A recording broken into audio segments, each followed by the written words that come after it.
हमारे बीच में आदरणीय बहन कराची पर जो आज की चीफ गेस्ट के रूप में आए हुए हैं और आप मंच पर आएंगे और मंच की शोभा बढ़ाएंगे विधायिका जी। तो हमारे बीच में आदरणीय बहन विधायक कराची जी जो कि आप सभी जानकारी जो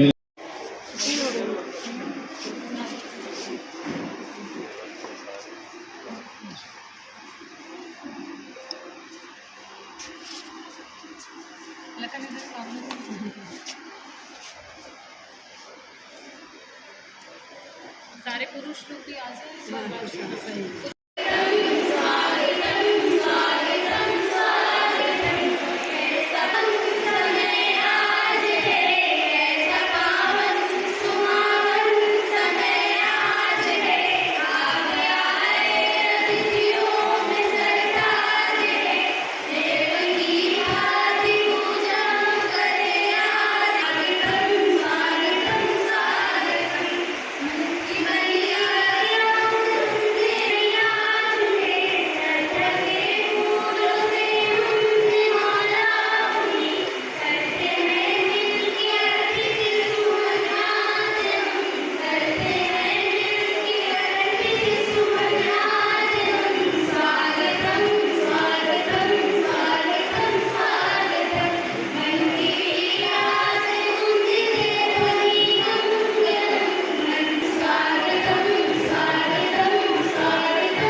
कार्यक्रम को अगली कड़ी में ले चलते हैं और आज हमारी किशोरियों के लिए प्रेरणा स्रोत है कि आपकी जानकारी के लिए बता दूं कि जो हमारे बीच में मुख्य अतिथि बहन राखी सरोज आप MBBS और MD की डिग्री प्राप्त करने के बाद आपका सोच इतना ऊंचा था कि आज इतनी बड़ी डिग्री प्राप्त करने के बाद भी सामाजिक सेवा के लिए, समाज के उत्थान के लिए आप सामाजिक कार्य में आप आए हैं।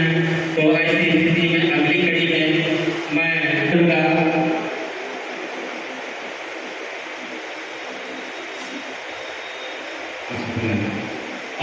आपसे निवेदन है कि आप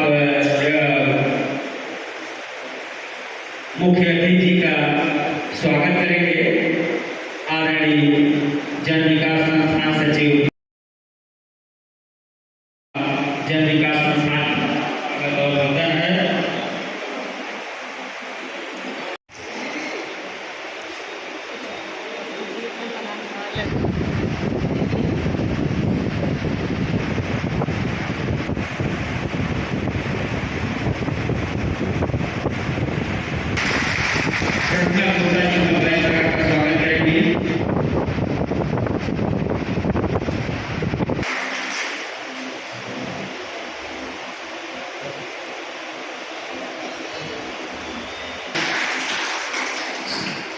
समय बहादुर बड़े भाई से निवेदन करूंगा कि आप आएंगे और अभिमन्यु यादव साहब जो बढ़िया ब्लॉक के पूर्व ब्लॉक करूंगा कि आप आएंगे। हमारे बीच में मौजूद हैं श्याम जी यादव साहब जन विकास संस्थान के लेखाकार अनिल साहब हैं, विवेक यादव साहब।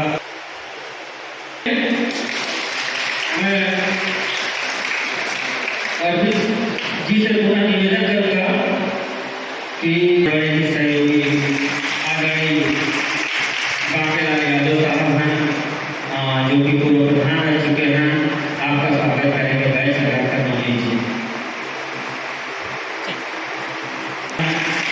हमारे बीच में मौजूद हैं, आप उनका स्वागत करेंगे। जनता जनाजा इंटरसाइज के प्रवक्ता हैं, आपका स्वागत है हमारे बड़े भाई अभिजीत करेंगे।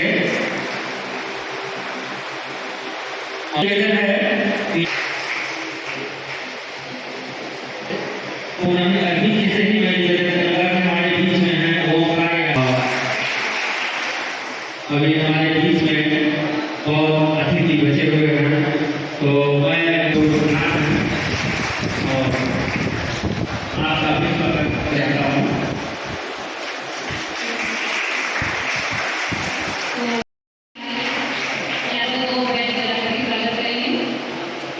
वैल्यूज की बात करते हैं, मूल्यों की बात करते हैं, वो खास तौर पे 4 मूल्यों की बात हमारा संविधान करता है। समता की बात,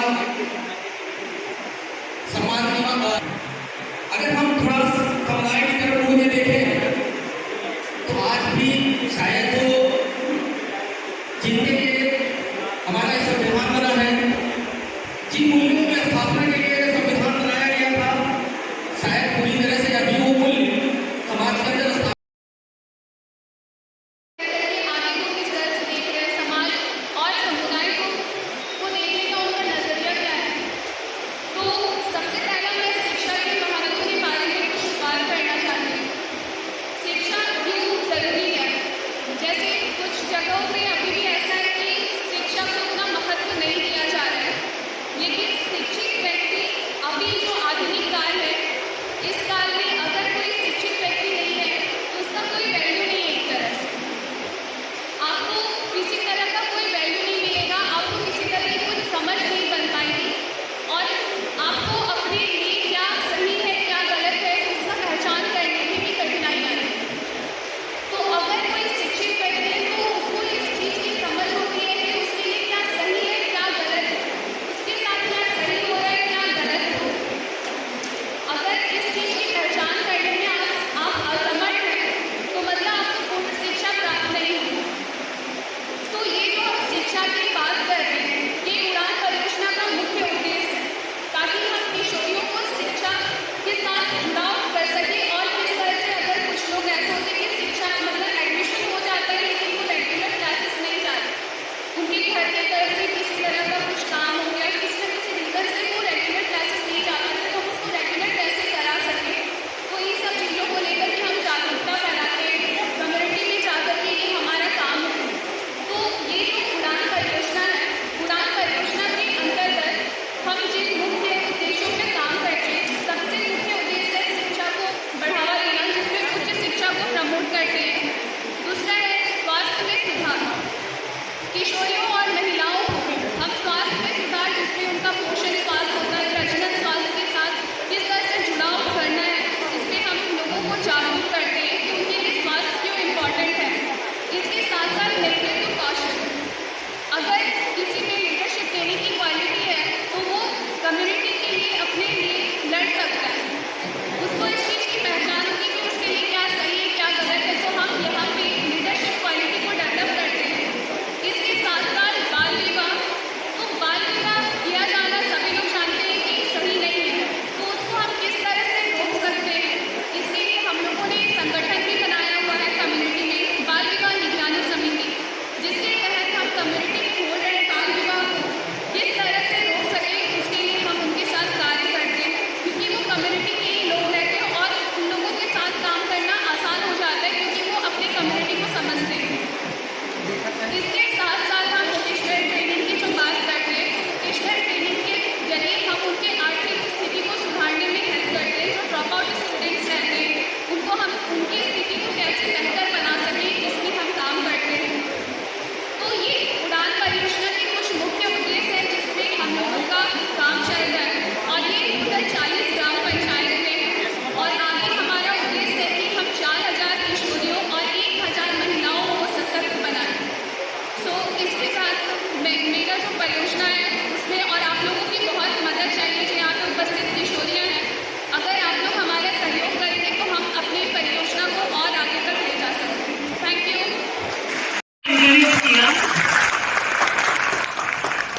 ये सिर्फ बेटियां ही कर सकती हैं, क्योंकि आप में ताकत है कि ब्रह्मांड की और समाज की सारी चीजें उसको आप उतने पेशेंस के साथ सुने और उसमें से पॉजिटिव जो अच्छी चीजें उसको एक्सट्रैक्ट करें और अपने बीच में उसको किस तरीके से इस्तेमाल करना है वो सिर्फ आप कर सकती हैं। सभी लोगों ने सारी बातों को बताया। गवर्नमेंट की बहुत सारी स्कीम बहुत पहले से आ रही है हमारी बेटियों के लिए, चाहे वो मैं हेल्थ विभाग से हूं तो कहूंगी जैसे हमारी बेटियों के लिए आयरन डेफिशिएंसी एनीमिया को ट्रीट करने के लिए डॉक्टर साहब बता रहे थे कि आपको गोलियां मिलती हैं, उसके अलावा भी सैनिटरी नैपकिन की बात हुई कि गवर्नमेंट उसको भी स्टार्ट कर रही है। बहुत सारी ऐसी चीजें हैं, लेकिन कहीं ना कहीं जब हम बेटियां पैदा होती हैं तो हम माँ के गर्भ से पैदा होते हैं, तो माँ की पहली कहानी क्या होती है? उस चार दीवारी के अंदर जो एक बेटी अपनी माँ को देखती है तो यही सोचती है कि माँ तेरी यही कहानी, आंचल में दूध और आंखों में पानी, यही कहानी देखती है। सबसे पहले हम माँ को इसी रूप में देखते हैं, चाहे वो घर की हो, बाहर की हो, सारी परेशानियों को वो झेलती है और अपने बेटा हो या बेटी हो उसको किस तरीके से सींचती है और बढ़ाती है। सबसे पहला गुरु भी हमारा घर में हमारी माँ होती है, हमारे पिता होते हैं। हम बच्चों को, हमारी किशोरियों को घर में कैसे रहना है, क्या तौर तरीके हैं, ये तो हम सिखा लेते हैं, लेकिन दहलीज से बाहर जो हमारी लड़ाई है हम उसे बताने में कहीं चूक कर देते हैं और हमारी बच्चियों को ये नहीं बता पाते कि घर में तो तुम्हें ऐसे रहना है, लेकिन बाहर जाके अपनी लड़ाई को कैसे लड़ना है ये हम भूल जाते हैं बताना, और इसी वजह से हमारी किशोरियां जो हैं डर जाती हैं और घबरा जाती हैं। ऑफिसर डॉक्टर तपिश, अमर बहादुर गौतम जी, उषा जी, हमारे तीनों ब्लॉक से अध्यक्ष विवेक यादव जी, नंदीलाल यादव जी, भरत यादव, प्रधान कृष्णा यादव जी, मीडिया से हमारे बीच में है विभाष जी, अशोक जी, अभी आपके बीच में बात करके गए डॉक्टर राजेश ग्लोबल हॉस्पिटल से, doctor DK Yadav Usha hospital से, और अभी भाषण दे रहे थे डॉक्टर साहब, नाम क्या है जी, BL यादव। आप सब इस कार्यक्रम में स्वागत करती हूँ, मुझे थोड़ा सा ये फैन की आवाज से डिस्टर्बेंस हो रही है, मैं इधर आके बोल लूं?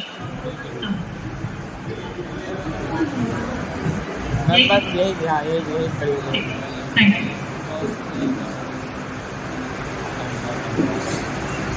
सभी लोगों ने लंबी चौड़ी बातें बताई किशोरियों के लिए, और मुझे लगता है आप लोगों ने खुद भी अपने एक्सपीरियंसेस को शेयर किया है, किस तरीके से